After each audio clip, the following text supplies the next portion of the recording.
Hi everyone. In this video, I'll be discussing about a feature called help and support. It is help and support. So once you log into the Citrix Cloud console, on the top right hand side, you see help here. You see help here. You need to click on this. Once you click on it, it gives all the details like how to buy. It will give the documentation. If you want to discuss with any other people in the Citrix forums, you can click on discussions and getting started guide, privacy policy, terms of service. So this is the help and support where you can find out more details about the product.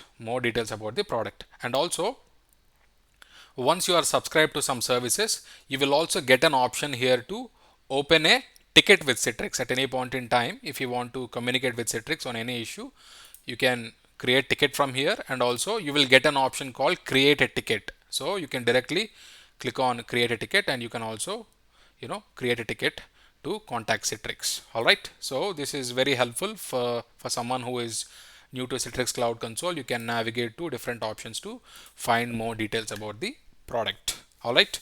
I hope you find this information helpful. Thank you for watching. I will catch you in the next video. Bye bye.